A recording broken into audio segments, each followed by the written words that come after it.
That means welcoming the stranger with empathy and a truly open heart.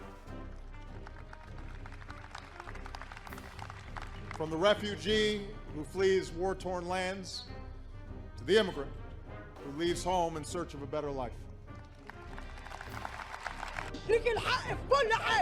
We're no longer the minority. That's clear from tonight. We're gonna be the majority soon.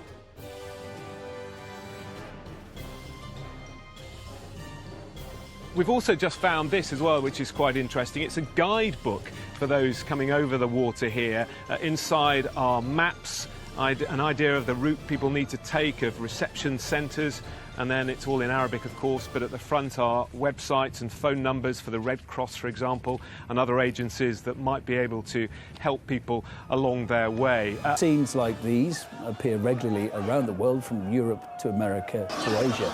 In some countries, though, now the threat of swamping others with unwanted migrants is becoming a political tool to settle scores, among them Indonesia, which is threatening to bombard Australia with illegal immigrants as relations between the countries deteriorate.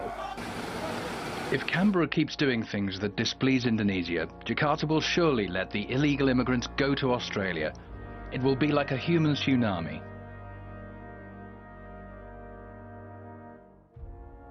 There's a new political weapon being wielded by countries, the threat of unleashing an immigrant invasion.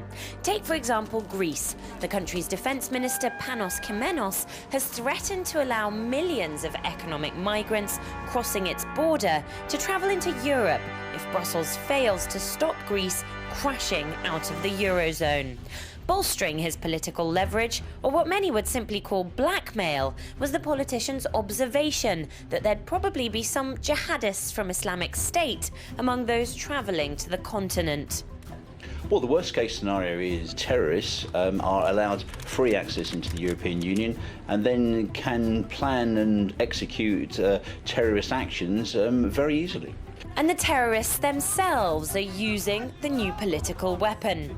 Last month, Islamic State threatened to flood Europe with 500,000 migrants from Libya if the West intervened militarily in the region. Telephone intercepts in Italy revealed that the extremist organisation was threatening a psychological attack, sending hundreds of thousands of people out to sea in boats that would overwhelm rescue services and provoke riots in Europe.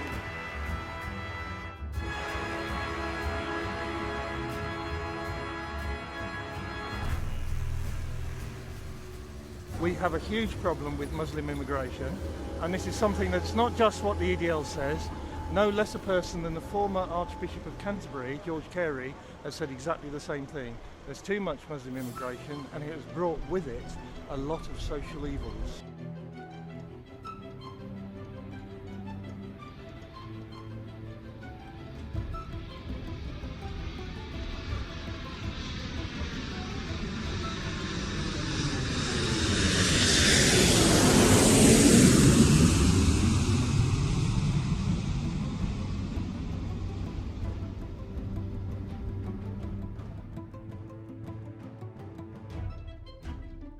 In an expensive BMW, two men drive around Derby looking for young girls, vulnerable children, to impress and then abuse.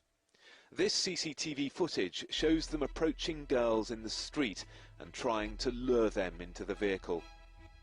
Abid Sadiq and Mohammed Learcat were the ringleaders of a 2-year campaign of rape and exploitation of girls, one as young as 12. Here, Learcat buys vodka in a petrol station. Moments later, he was plying a girl with the drink before holding her down for another man to abuse. Cruising the streets of Derby, the men would groom the girls that they found. They'd offer them a ride in their car and then give them cigarettes, alcohol, and even drugs. Sometimes the girls would be brought to properties like this one. They'd be told that there was a party, but once inside, they'd be raped. Violent abuse that was often filmed on mobile phone. Karen's daughter Jane was just 11 when she was befriended by an Asian man 10 years her senior. A friendship which began with gifts and rides in flash cars quickly turned into something very different. One day she came back, and I'll never forget. She came walking up the road, and she was still drugged up. and she'd been taken to Manchester that night and then brought back the next morning. Karen says Jane, who've changed both their names, had clearly been raped. Soon there were queues of different men coming to call. I got a video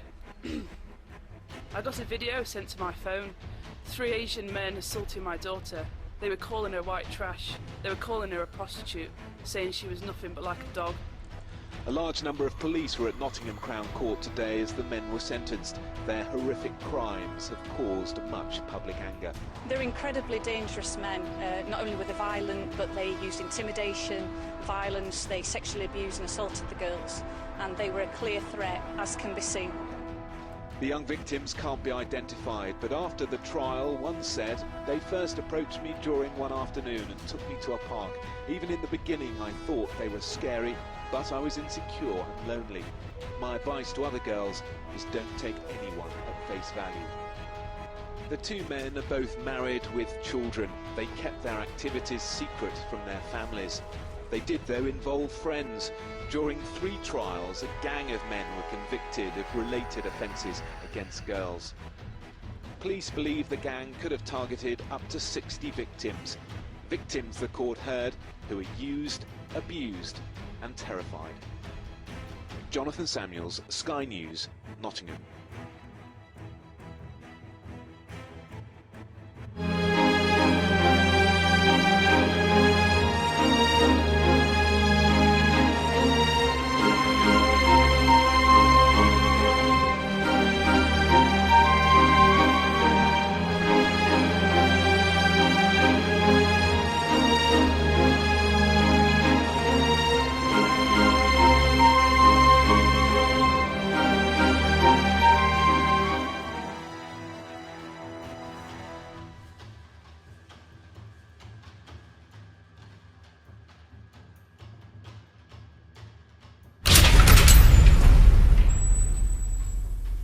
Because of the fact that Muslims, by and large, do not integrate and assimilate into our countries, their presence in European countries and in the UK in particular is really no more than invasion or colonisation.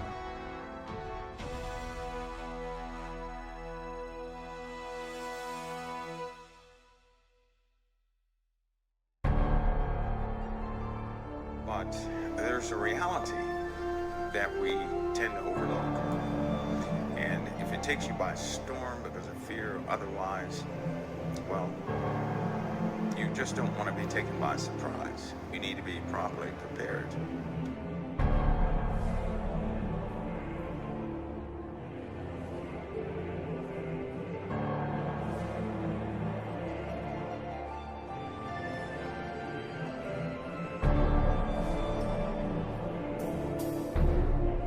Unfortunately, it's hard for people to accept certain things that will happen.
In this time that we're living in, it really is time for us to take it a step further not by man's wisdom and knowledge or anything else, but a full acceptance of what we're called here to do. You were certainly called. You certainly have divine appointments. All of us have divine appointments, and we're certainly called. We responded first by saying, yes, Lord, we hear you, and I do accept you. He moves, his spirit moves within us. This is how we can understand his word, but how many of us really understand that we are here to carry out something, and that as part of our experience, we're going to have times when we're challenged physically.